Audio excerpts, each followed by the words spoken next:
నమస్తే, నేను Ashok Kumar. Welcome to our channel. సమయం లేదు మిత్రమా, విజయమా వీరస్వర్గమా అనేటువంటి లైను ఖచ్చితంగా వైసీపీకి సరిపోతుంది. ఈనాడు కూటమి ప్రభుత్వం ఏర్పడి దాదాపు 2 సంవత్సరాలు కంప్లీట్ అవ్వస్తుంది. ఇంకా ఏదైతే 3 సంవత్సరాల్లో ఎలక్షన్స్ ఉన్నందున వైసీపీ వారికి ఈ యొక్క ఎలక్షన్ ఖచ్చితంగా ప్రతిష్టాత్మకంగా మారనుంది. ఒకవేళ వైసీపీ కన్నా రానున్న ఎలక్షన్లో కన్నా ఓడిపోతే తట్టా పుట్టా సర్దుకొని వైసీపీని నామరూపాలు లేకుండా ఆంధ్రాలో ఏపీలో దాన్ని భూస్థాపితం చేసేసి ఆ యొక్క అధినేతలు ఎవరైతే ఉన్నారో వాళ్ళ యొక్క వ్యాపార సామ్రాజ్యాన్ని విస్తరించుకునే విధంగా అన్ని రాష్ట్రాలకి అన్ని దేశాలకి వాళ్ళ యొక్క చూపు ఉందని స్పష్టంగా అర్థమవుతుంది. ఏది ఏమైనా కూడా ఫైనల్ టైం ఒక లాటరీ మాదిరి చేద్దాము అనేటువంటి ఆలోచనలో ఇప్పటికీ వైసీపీ యొక్క అధినేత ఇప్పటికీ ఉన్నాడని మనకైతే అర్థమవుతుంది. లేదంటే జగన్మోహన్ రెడ్డి గారి యొక్క నైజం ఇప్పటికీ ఏ కోశాన మారలా. అసలు 151 నుంచి మధ్యలో 5 ఎగిరిపోయి 11 స్థానాలకు ఎందుకు పరిమితమైనా అని చెప్పి ఏ కోశాన ఎక్కడ అయినా కనీసం పోస్ట్ మార్టం చేసుకోకపోవడం అనేది చాలా విడ్డూరం, చాలా హాస్యాస్పదం. సరే, పూర్తిగా సీదా విషయానికి వస్తే జనరల్గా ఒక ఎలక్షన్లో గెలవడాన్ని నేను ఏ విధంగా అభివర్ణిస్తానంటే, ఇంటర్మీడియట్ విద్యార్థులు రానున్న ఏదైతే ఎగ్జామ్స్ ఉంటాయో ఐఐటి కావచ్చు, జేఈఈ కావచ్చు, జేఈఈ అడ్వాన్స్ కావచ్చు, ఇలాంటి కాంపిటేటివ్ ఎగ్జామ్స్లో వాళ్ళు మంచి ర్యాంక్ సంపాదించి పెద్ద పెద్ద కాలేజీలో జాయిన్ అవ్వాలా, వాళ్ళ యొక్క ఫీజులో కన్సెషన్ రావాలా, ఒక స్థాయికి వెళ్ళాలా అనేటువంటి ఆలోచనలు ఉంటే వాళ్ళు ఏం చేయాలా, ఇంటర్లో జాయిన్ అయింది మొదలు తొలి రోజు నుంచి బాగా కష్టపడి ప్రతి ఒక్క మెలకువలు నేర్చుకుంటూ ప్రతి ఒక్క సబ్జెక్టులో ఇన్ డెప్త్ నాలెడ్జ్ సంపాదించుకుంటూ వాళ్ళు రోజు చదువుకుంటూ పోవాలన్నమాట. అది తొలి సంవత్సరము, అది 2వ సంవత్సరం, ఇంటర్మీడియట్ ఫస్ట్ సెకండ్ ఇయర్. అయితే ఏముండదులే, పాస్ అయ్యేది ఎంతసేపు కదా, రానున్న 2 నెలల్లో మనం పాస్ అయిపోదాము, బాగా కష్టపడి చదువుదాము, ఏమున్నది వీళ్ళు సంపాదించిన దాంట్లో వీళ్ళందరికీ 100 మార్కులు కన్నా వస్తే మనకి 45 మనకి 50 రావా అన్నట్టు ఆ యొక్క దృక్పథం ఉంటే నిజంగా ఆ పిల్లోళ్ళు వాళ్ళ యొక్క తల్లిదండ్రుల యొక్క డబ్బుల్ని బూడిదలో పోసిన పన్నీరు మాదిరి చేయడం తప్ప మరొకటి ఉండదు. అలాంటి వాళ్ళకి ఇలాంటి కాంపిటేటివ్ ఎగ్జామ్స్ అనేది పనికిరావు, యాప్ట్గా ఉండదు అనమాట. జస్ట్ లైక్ దట్ ఇదే రాజకీయ వ్యవస్థలోకి వస్తే రానున్న 3 సంవత్సరాల ఎలక్షన్స్ ఉన్నందున ఈ రోజు నుంచి, అంటే గడిచిన 2 సంవత్సరాలు ఆల్రెడీ జరిగిపోయినాయి. అక్కడ తునిలో ఏదైతే డ్రగ్స్ స్మగ్లర్లు కావచ్చు, గంజాయిని సునాయాసంగా పీల్చేసేవాళ్ళు కావచ్చు, ఇలాంటి వాళ్ళు ఆ మత్తులో పోయి కానిస్టేబుల్ని కొడితే వాళ్ళని పరామర్శించాడు జగన్మోహన్ రెడ్డి గారు. అది మనం స్పష్టంగా మన కళ్ళతో చూసామన్నమాట.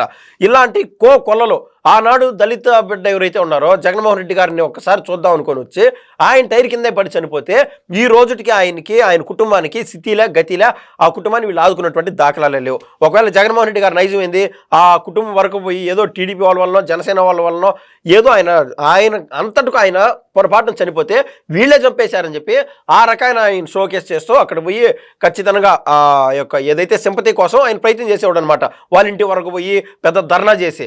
కానీ ఇలా జరగలేదు. ఆయన తప్పులు చేసుకుంటా పోతానే ఉన్నాడు. ఇప్పటికీ కూడా ఒక పక్క ఆర్కే రోజా, ఒక పక్క అంబటి రాంబాబు, ఇలాంటి వాళ్ళని వైసీపీకి 2 కళ్ళు మాదిరి ఉంటే 3వ కన్ను మాదిరి ఏకంగా తీసుకొచ్చి యాంకర్ శ్యామలాను పెట్టారనమాట. ఇంక ఏ విధంగా ఉంటుంది, వీళ్ళందరూ అధికార ప్రతినిధులు, వీళ్ళకు తోడు ఎవరైతే పోక్సో కేసులో ఇరుక్కొని ఉన్నాడో మాజీ ఎంపీ అయినటువంటి గోరంట్ల మాధవ్, ఇలాంటి వాళ్ళని వైసీపీ యొక్క గొంతుకుగా వాళ్ళు చేసిండారు. ఇది అత్యంత అసహ్యము, హాస్యాస్పదంగా ఉంటుంది, నవ్వులాటగా ఉంటుంది. ఒక మాటలో చెప్పాలంటే వీళ్ళకు తోడు వీళ్ళకున్నటువంటి బ్యాచ్లో నాగార్జున యాదవ్ అనేటువంటి వ్యక్తి, ఇంకా వెంకటరెడ్డి ఎవరైతే ఉన్నారో ఆయన గట్టిగా వాయిస్ ఉంది కదా, ఏదంటే ఇది మాట్లాడేసా అది నిజం అనుకుంటారని చెప్పి ఒక ట్యాబ్ తీసుకొని వచ్చి అర్రా కొర్రా ప్రూఫ్లు పెట్టుకొని దాంట్లో ఇన్డెప్త్ వేరే ఉంటుంది అనమాట. ఏ విధంగా అయితే మనం ఒక ప్రతి సెక్షన్లోనూ sub section right to freedom of expression అనేది ఏ విధంగా ఉంటుందో, కానీ దానికి పరిమితులు ఉంటాయి. దాని సబ్ సెక్షన్లో దాని యొక్క పరిమితులు ఇస్తారనమాట. ఈ యొక్క వెంకటరెడ్డి మాట్లాడేది ఫస్ట్ లైన్ గట్టిగా మాట్లాడేస్తాడు, ఇంక దానికి సంబంధించినటువంటి ఈక్వేషన్స్ సబ్ సెక్షన్స్ అన్ని చెప్పడం అనమాట. ఆ రకంగా కేవలం ఈ మొత్తం బ్యాచ్ లెక్కలు అంతో ఇంతో ఉపయోగపడుతుంది. ఎవరన్నా ఉన్నారంటే వెంకటరెడ్డి ఉపయోగపడుతున్నాడు, అది వాస్తవంగా చెప్పొచ్చు. అయితే అంబటి రాంబాబు లాంటి వాళ్ళు వాళ్ళకి వాయిస్ ఉన్నది కదా అని చెప్పి ఆయన సహజంగా ఆయన ప్రజానాయకుడే కాదు, ఏ రోజు గెలిచిన దాఖలాలు లేవు. గెలవక ఆ మధ్య గెలిస్తే ఆయనకి మంత్రి పదవి ఇస్తే ఆ రోజున జగన్మోహన్ రెడ్డి గారిని నడ్డి సముద్రం ముంచేసినట్టు ఆయనకి టీఎంసీకి క్యూసెక్కులకి ఆ డిఫరెన్స్ తెలియకపోవడం అనేది విడ్డూరం. ఎందుకంటే ఆయన నీటిపారుదల శాఖ మంత్రిగా చేసినారు, కనీసం ఆయనకు సంబంధించినటువంటి శాఖలో ఆయనకు పట్టు లేకపోవడం అనేది విడ్డూరం. ఇలా జగన్మోహన్ రెడ్డి గారు చుట్టూరు అంటే డబ్బుల కోసం కోటరీ, అది సపరేట్ సెక్టర్ అనమాట. కృష్ణమోహన్ రెడ్డి కావచ్చు, ధనుంజయ రెడ్డి కావచ్చు, లేకుండా వాళ్ళ ముఖ్య అనున్యాయులు కావచ్చు, ముఖ్య బంధువులు కావచ్చు, చెవిరెడ్డి భాస్కర్ రెడ్డి లాంటి వాళ్ళు, మిథున్ రెడ్డి లాంటి వాళ్ళు, ఇదంతా డబ్బులకు సంబంధించినటువంటి సపరేట్ కోటరీ. ఇంకా ఈయనకు సంబంధించి ఏదన్నా మాట్లాడాలంటే ఈ బ్యాచ్ అంతా దిగిపోతుంది. ఇంకా తలా తోక లేకుండా మాట్లాడేటువంటి సజ్జల రామకృష్ణారెడ్డి లాంటి వాళ్ళు ఇవాళకి ఆయన మాట్లాడుతూ ఉంటే ప్రజల్లో ఏ మాత్రం చిన్నపాటి ఎమోషన్ కూడా రేకెత్తించలేకపోతున్నారంటే ఎంత బాధగా ఉంటుంది. వైసీపీ పెర్స్పెక్టివ్లో నేను స్పష్టంగా చెప్తున్నాను, అడపాడప వైసీపీకి జీవం పోస్తున్నాడంటే ఏకైక వ్యక్తి కేవలం జగన్మోహన్ రెడ్డి గారు మాత్రమే. ఆయన భుజస్కంధాల మీద వైసీపీని మోసుకొని పోతున్నాడు. ఇప్పటికీ కూడా నేను ప్రజాస్వామ్యవాదిని కాబట్టి ఏదైనా సరే రాజకీయ వ్యవస్థలో కావచ్చు, ఒక ప్రభుత్వంలో కావచ్చు, బలమైన ప్రతిపక్షం ఉంటే బాగుంటుంది కదా అని నేను కోరుకునేవాడిని. అయితే జగన్మోహన్ రెడ్డి గారు ఆయన తీసుకున్నటువంటి ఫౌండేషను ఆయన పూర్తి స్థాయిలో విపరీత ధోరణిలో ముందుకెళ్తున్నాడు అనమాట. కనీసం అసెంబ్లీకి వచ్చి జగన్మోహన్ రెడ్డి గారు అక్కడక్కడ ఏదైనా ధర్నాలు పోయినప్పుడు దాన్ని షోకేసు వైసీపీ సోషల్ మీడియా ఎత్తడానికి సిద్ధంగా ఉన్నందున ఆయన కనీసం అసెంబ్లీకి వచ్చి ఒక్క మాట మీరు చేస్తున్నారు తప్పు, ఈ తప్పు చేస్తున్నారు, దాంట్లో పలానా అవినీతి జరిగింది, ఏందివా మాకు సమాధానాలు చెప్తున్నారా లేదని జగన్మోహన్ రెడ్డి గారు ఒక వాయిస్ వినిపించగలుగుతున్నాడంటే లేదు. అంటే ఆయనకుండే బాధలు ఆయనకు ఉండొచ్చు కాక ఆయన చేసిన అవినీతి చరిత్ర అంతా అసెంబ్లీ సాక్షిగా కానీ బయటపడితే ఆయన దగ్గర నోరే ఉండదు, ఆయన మాట్లాడడానికి అసలు కనీసం ప్రస్తావన ఉండదన్నమాట. అయితే వైసీపీకి జనరల్గా ఒక్కసారి బేరీ చేసుకొని చూస్తే ఇప్పుడు కూటమి పార్టీలు బలంగా ఉన్నాయన్నమాట. కూటమి పార్టీలు ఒక సింగిల్ లైన్లో ఉన్నాయి. రానున్న ఎలక్షన్లో కూడా వాళ్ళ సీఎం అభ్యర్థి నారా చంద్రబాబు నాయుడు గారి నాయకత్వంలోనే రానున్న 15 సంవత్సరాలు కూడా ఈ యొక్క ప్రభుత్వం, కూటమి ప్రభుత్వం ఏర్పడాలని చెప్పి అటు జనసేన కావచ్చు, అటు బీజేపీ కావచ్చు, ఈ నాయకులు కూడా ప్రతిరోజు జేజేలు పలుకుతున్నారు నారా చంద్రబాబు నాయుడు గారికి. అసలు దేశ స్థాయిలో ఇలా ఒక పార్టీకి సంబంధించినటువంటి నాయకుడిని కొనియాడడం కానీ, ఆ నాయకుడే సీఎం హోదాలో ఉండాలని ఇతర పార్టీలు సపోర్ట్ చేయడం అనేది చాలా అరుదుగా ఉంటుంది. ఆ క్రెడిబిలిటీ సాధించుకున్నటువంటి వ్యక్తి నారా చంద్రబాబు నాయుడు గారు.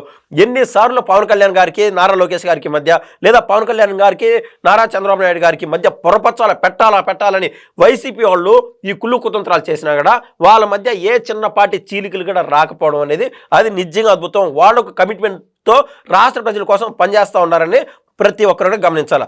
సో కొత్త సీసాలో పాత చింత తొక్కు అన్నట్టు ఈ యొక్క జగన్మోహన్ రెడ్డి గారు ఆయన యొక్క నైజాన్ని, ఆయన యొక్క రాజకీయ ప్రస్తావనలన్నీ మార్చుకుంటూ పోయి ఇప్పటికైనా సరే ఆ రపాలు కాకుండా, లేకుండా అంటే ఓడిని గిల్లేస్తాం, వీడిని గిల్చేస్తాం, లేకుంటే సప్త సముద్రాల నుంచి తీసుకొస్తాం, ఈ లైన్ అనేది ప్రజలు చూసి విసిగెత్తిపోయినారు.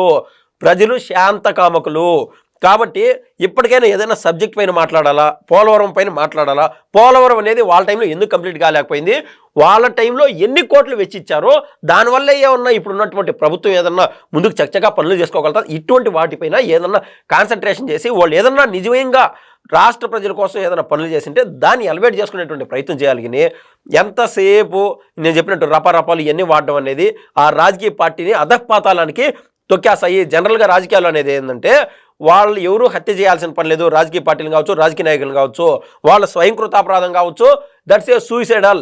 సొంత నిర్ణయాల వల్ల వాళ్ళంతటికి వాళ్ళే ఓడిపోతారు, వాళ్ళే రాజకీయంగా దూరం అయిపోతారని చెప్పి జగన్మోహన్ రెడ్డి గారు ఆ విధంగా ముందుకెళ్ళకూడదని చెప్పి నేనైతే ఆశిస్తున్నాను. దీంతోపాటు జనరల్గా టీడీపీకి ఎక్కడైనా సరే ఎంత పెద్ద నాయకులు అనుకునే వాళ్ళైనా సరే వేరే పార్టీలకు పోవచ్చు, ఈడ రిజైన్ చేసి పోవచ్చు.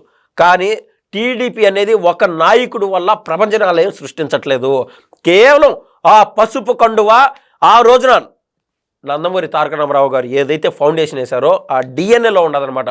ఆ యొక్క టీడీపీ యొక్క సిద్ధాంతాలు తర్వాత దాన్ని ఒక రాజుని యొక్క యుగంలో ఒక సిస్టమేటిక్గా ముందుకు తీసుకెళ్తున్నటువంటి నారా చంద్రబాబు నాయుడు గారి యొక్క కష్ట ఫలితమే ఈరోజు టీడీపీ పార్టీ అంత బలంగా ఉండడానికి కారణం.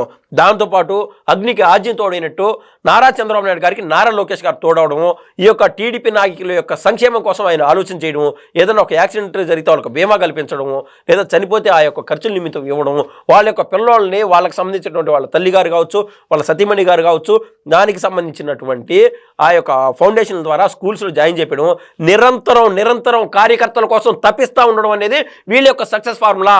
ఆ మాదిరి జగన్మోహన్ రెడ్డి గారు ఇప్పుడు 3 సంవత్సరాలు ఉన్నదన ఎప్పటికైనా సరే ఆయన జోబి నుంచి 10 రూపాయలు బయటికి తీసి ఈ రోజుకైనా ఖర్చు పెట్టడం మొదలు పెడితే వైసీపీకి ఖచ్చితంగా మైలేజ్ వస్తుంది అని నేనైతే చెప్తున్నాను.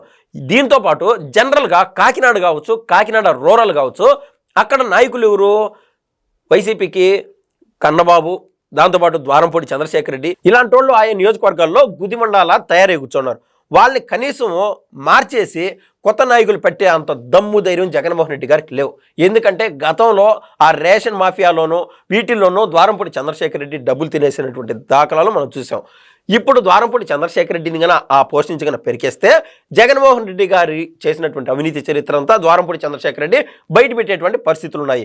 ఇందుకోసము ఈయన డేర్ చేయలేకున్నాడు అనమాట. గతంలో విన్ స్ట్రాటజీ కింద సామంతరాజుల్లాగా మీ నుంచి మాకు ప్రతి నెల ఈ మేర కొప్పం రావాలా, ఈ మాదిరి జగన్మోహన్ రెడ్డి గారు వాళ్ళ నుంచి డబ్బులు ఆశించడం, డబ్బులు తీసుకోవడమే ఈరోజు వైసీపీ పార్టీ యొక్క అధపాతాలను తొక్కబడడానికి మెయిన్ కారణము.